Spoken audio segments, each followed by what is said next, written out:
Bye. See you next week. Daddy! Daddy! You awake, good heavens, bye-bye then. See you next week, all right? Bye-bye, Pamela. See you next week.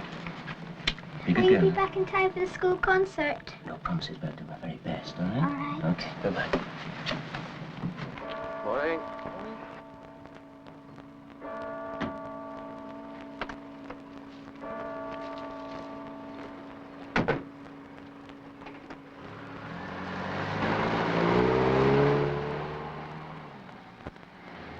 I leave for work early in the morning, before most people are up. But then I've got further to go than most people. I start from Dice Airport, Aberdeen. It's like a commuter station, and the rush hour starts before 6:30. Most of us are on our way to work in the oil fields of the North Sea.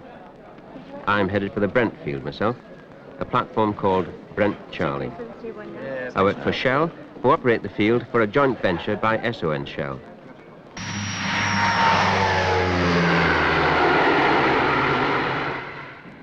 The journey to work begins with a flight from Aberdeen to Sunbury in Shetland. That's 170 miles to start with. From Shetland, you have to go out to the oil field by helicopter. That means getting into a survival suit. Always a bit of a struggle, but it's a must when you're flying over the North Sea. Flying conditions are good today. That makes a nice change. They can be terrible. Storms in winter, fog in summer. Just getting people to and from work in the North Sea can be a major headache in itself. In this chopper, it's about 1¼ hours, 1½ if there's a headwind. An expensive way to commute maybe, but everything offshore is expensive. A lot of people don't realize just how far offshore that really is. For the supply boat, it's 24 hours hard slog out to sea, northeast from Aberdeen.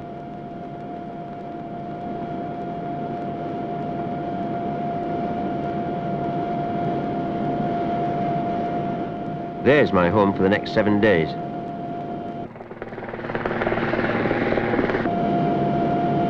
A 180 of us will be working, eating and sleeping on a town on legs in 140 meters of water, a town called Charlie. Our job is to get the oil out and to pump it ashore.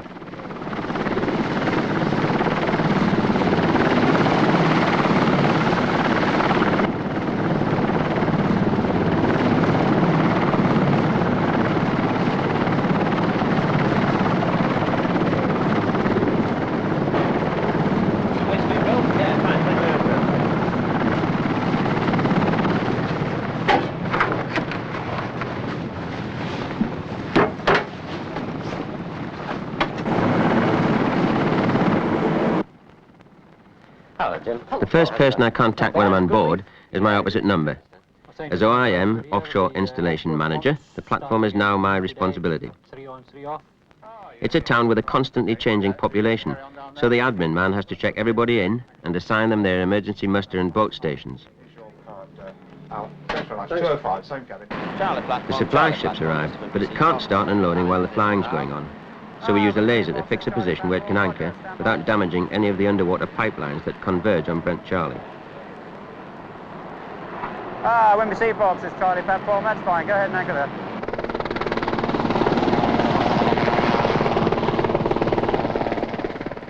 The outgoing OIM has taken off with the others due for leave, and my week's work begins. Available during this afternoon. Repairs could carry on this evening. It's imperative that we... Every day we have the OIM's meeting when I get together with the department heads, experts who have learnt their jobs on oil installations all over the world, like the production supervisor. He's in charge of the production processes, including the gas and oil separators, and the all-important pumping to the mainland. Firefighting, which we do, so we're okay there. Yes, installation services, the craneage. Yes, well, we need to transfer... The tool pusher, he's the head of the drilling team. They drill down 10,000 feet into the seabed to get the oil up. If this isn't possible, then we'll be shut down. What's the latest situation with the lifting equipment, Chris? The installation supervisor, he's my deputy, and he's responsible for life support services, including the loading of supplies and materials. The installation supervisor is responsible for providing all the services on board the platform, starting really with the cranes, movement of containers, the working of the supply boats when they bring food or materials, or water or diesel, A crane operator's job can be soft sometimes. If it's high winds, the cranes can't work. It can be a very tiring job, tiring mentally.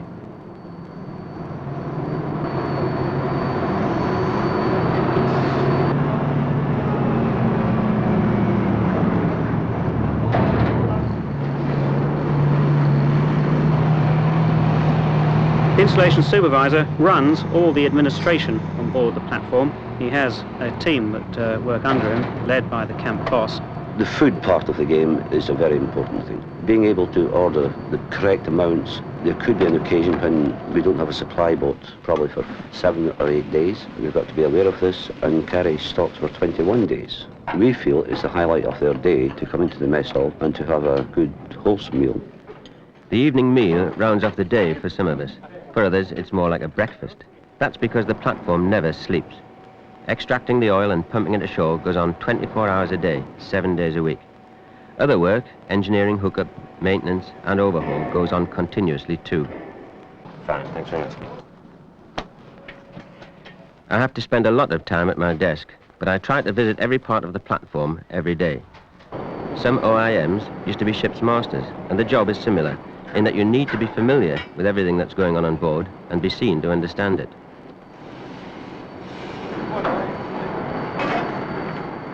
Brent Charlie does 2 jobs. It collects and pumps the oil from the other 3 Brent platforms, and it drills to extract its own oil from the reservoir below. That's why we're all here, to drill and produce oil. The drilling rig is the tool pusher's kingdom. The tool pusher has the job of overseeing the entire drilling operation, whether we're drilling for oil or drilling for gas or even drilling down to the water zone. We have to make sure that the drilling crews and everybody involved in the drilling operation works safely, and the well is under control at all times in case we get gas coming up the hole, and this can lead, if you don't control it, to a blowout. Every well has a target which we drill towards, and that target area is usually as small as 50 feet. And that's quite small when you consider that the hole is 10,000 feet deep and 7,000 feet away from the platform.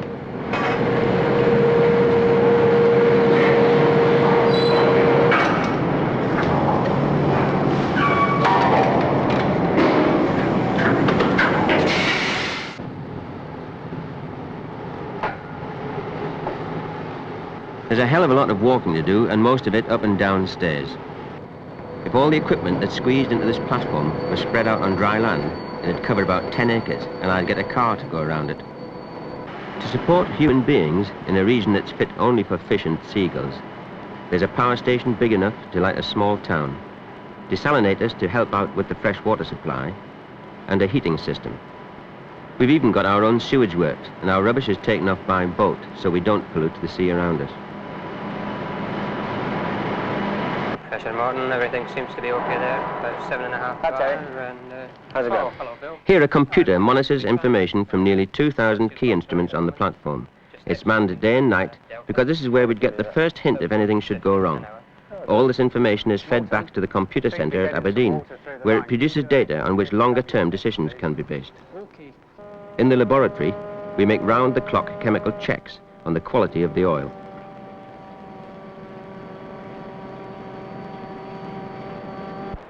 The pump room is the heart of Brent Charlie.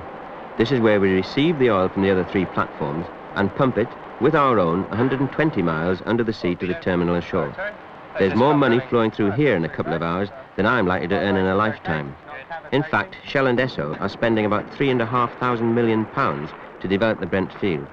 That's well over twice what the British and French government spent on Concord. But then everything we do out here costs a great deal of money.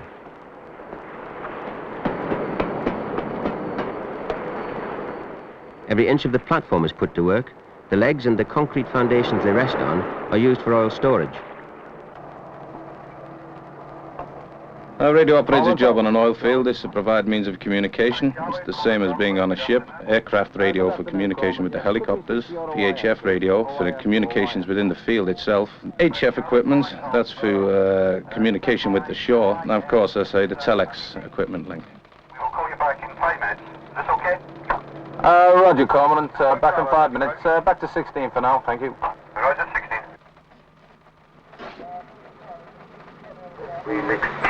Excuse me, Barney.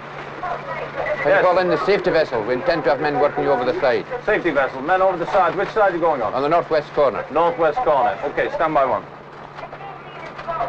Prince Philip, the Brent Charlie. Brent Charlie, Prince Philip, yes, good afternoon. Prince Philip, Brent Charlie. Yes, Captain, good afternoon to you. We're planning to put some men to work over the northwest corner, visibility permitting. Is it likely that you can come in and keep a watch on them, over? Prince Philip, Charlie, yes, I'm 2 minutes out from the northwest corner. I'm coming up to take up station there. Prince Philip, have the Charlie platform. Can you advise us when you're in position? Okay, Charlie, this is the Prince Philip. We've got you in visual contact. You can go down when you're ready. Okay, Prince Philip, message received. We'll proceed down the column now. Some people say the platform looks like a bit of Meccano sticking out of the sea, but it's designed and built to withstand winds gusting at 160 miles an hour and waves the height of a 10-story block of flats.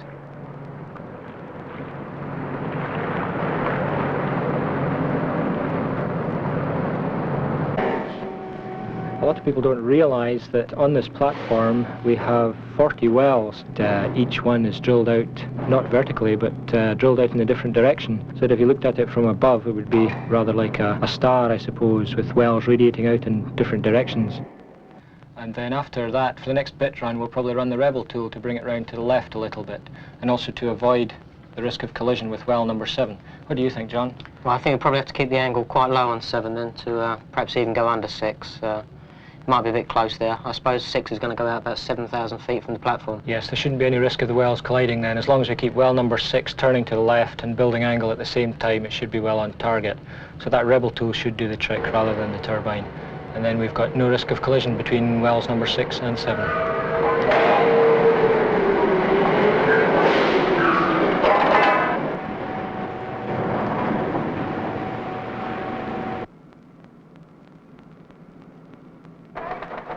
The slightest thing out of line is investigated immediately. We try to nip the problems in the bud to avoid a shutdown that could cost millions in lost production. Moulton Russell, control room. Yeah, go ahead. Yeah, low-level gas M1W turbine area, Molt. Okay, I'm on my way. I'll investigate and come back to you. Yes? Hello, Bill, this is Dave. We got a yellow alert. I'll be right down to the radio room. Boston Kestrel, this is Brent Charlie. Okay, stand by for further instructions. M1W. Yes, that's right, yes. Heard anything else yet? Nothing heard, no, still waiting.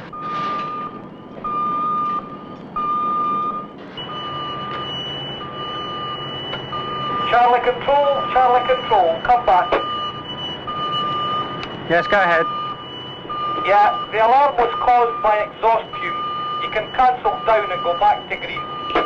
As exhaust fumes in the turbine, we're going to go back to green status very shortly. Okay, I'm off to bed again then. Okay then, good night.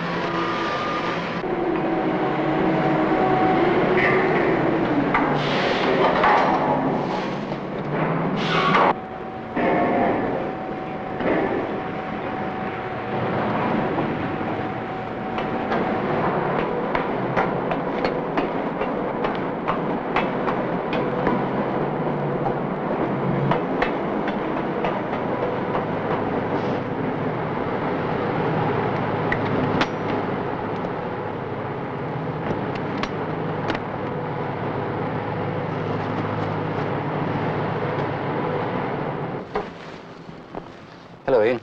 I would describe my job as a camp boss as a hotel manager.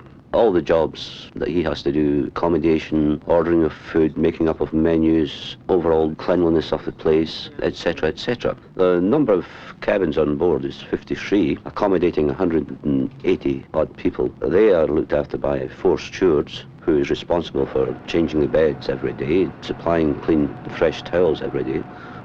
See the state some of these guys come down. I mean, it's just not real.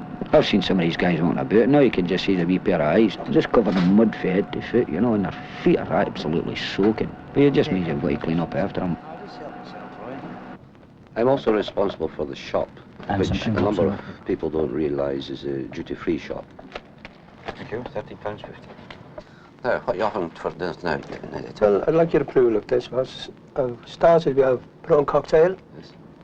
cream of tomato soup, fresh salmon hollandaise. We go out from there with baked York ham, pineapple. Yes. Fillet of beef Wellington. Excellent. And a cold buffet. Well, the largest meal I've ever seen anybody eat. A chap came along and had 4 T-bone steaks. And he came back and had another 2 with all the trimmings, and he devoured a lot. No trouble. Meals become a highlight in every man's day. It's as good as you'll get in any very good hotel. No chance of sneaking drink on here. I don't think I'd be in the North Sea if there was drinking in the North Sea. You've got 3 objects: work, sleep and eat.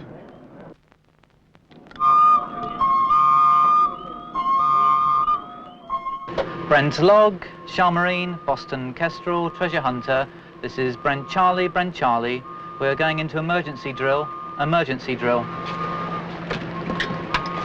Attention all personnel, attention all personnel. This is the OIM speaking. This is an emergency drill. All personnel proceed to their muster stations. All personnel proceed to their muster stations. Charlie OIM, installation supervisor. Installation supervisor, OIM. Fire party and BA team assembled and correct, number 1 assembly point. OIM. This is the control room here. Control room party all closed up. Roger, understood, thank you. Attention all personnel, attention all personnel. This is the OIM. All personnel now proceed to their boat stations. I repeat, all personnel proceed to their boat stations. Everybody strap into 1. Make sure you're tied up right. Number 2, make sure everybody's tied up. Okay, I'll open the door for the boat now. Okay, Smith, how's your life jacket all tied up? Ramshaw. Okay, quick. Gardner. Jones. Charlie Radio, this is Lifeboat 2. Lifeboat 2, Charlie Radio. Read. Engines running, all personnel present and accounted for, waiting for further instructions. Lifeboat 2, understood. Charlie Radio, lifeboat number 1. Everybody strap in. Lifeboat 1, Charlie Radio. Engines running, all personnel accounted for, awaiting further instructions. Over. Roger, Lifeboat 1, understood. Attention all personnel, attention all personnel. This is the OIM speaking. That concludes the drill. I repeat, the drill is now completed. All personnel may resume their normal duties. Thank you.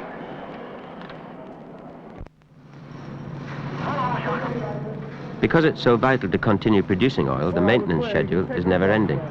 There's a constant program of modification and improvement. We're learning all the time because out here we're doing what's never been done before.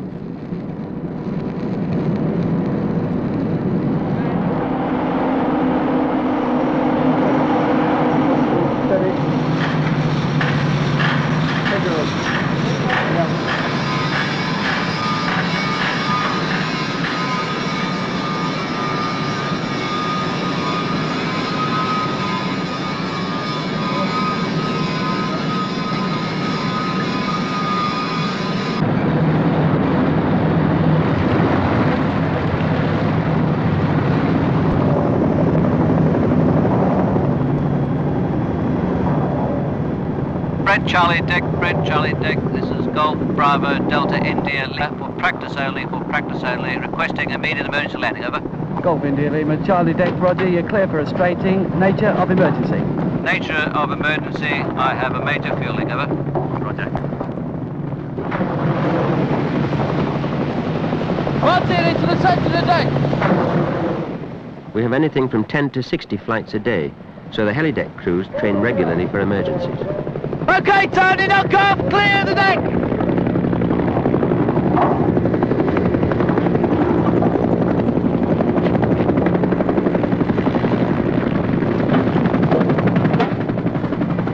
Golf India Lima, Charlie Deck, the deck is clear, you are clear to land.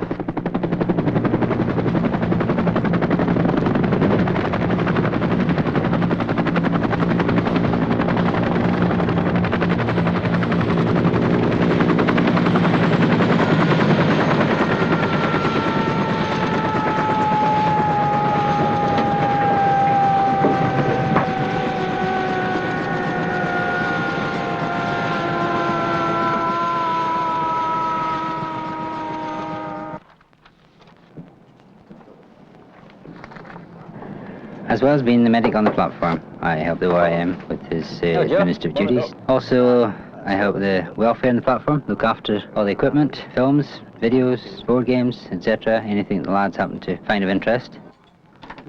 I'm a state registered nurse. The sick bay is very well equipped for minor accidents to the major accidents, where you can stabilise the man to get him in a fit state to either be evacuated from the platform, or as we have now, we have a doctor in the field, and if you are in real emergency, you would call him up if you required his immediate assistance.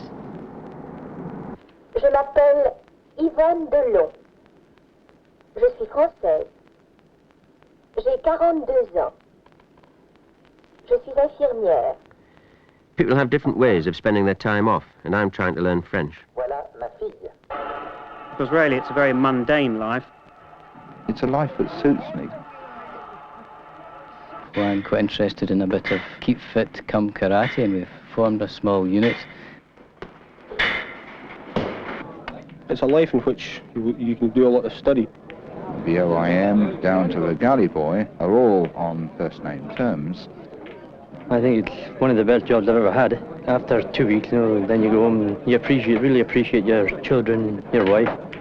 I've not done a Christmas on the Brent Charlie, and really I have no intention of doing one. Jackson, shell instrumentation to the telephone on the stairs, please. Oh, yep. Oh, so everything okay? Fine. How are the kids, all right? Super, yeah. Yeah, everything's, fine. I'll be home tomorrow. Should be no problems. That's the end of another week offshore. Mostly work, problems and responsibility. It may not be everybody's idea of a good life, but I enjoy the challenge. Anyway, we'll soon be home.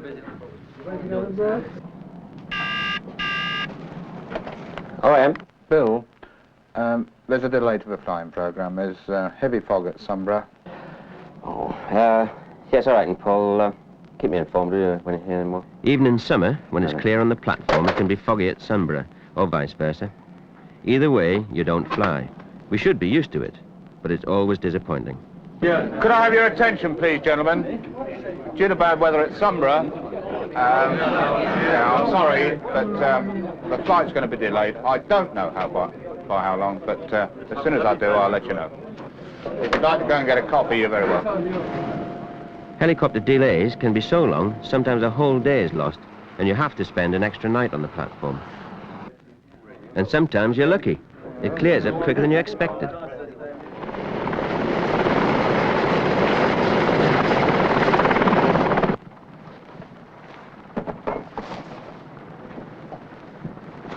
Hello, Jim. Hello, Phil.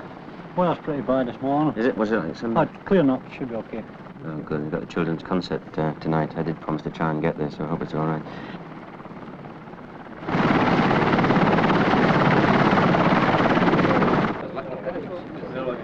Right, lads.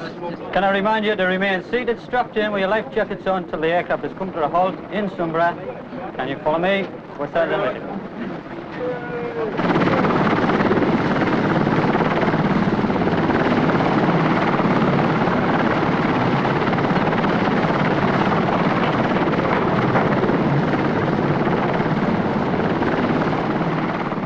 It's about the best platform in the North Sea. I've done 7. The hardest thing is coming back out again. I'm terrified of flying. I've always got my friend, I hold it in his arm. With sunrise and sunsets out here that no other person would see. It's such a tremendous experience to come offshore and see a platform like such as this. It's like being in the front line for the first time.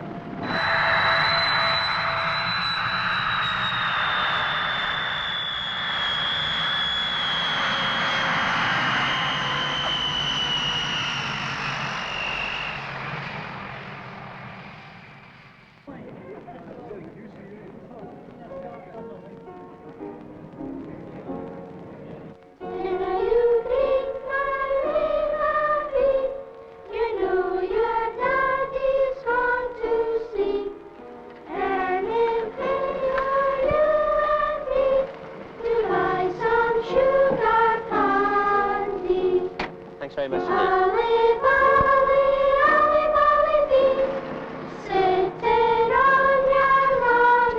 Can I leave this with you?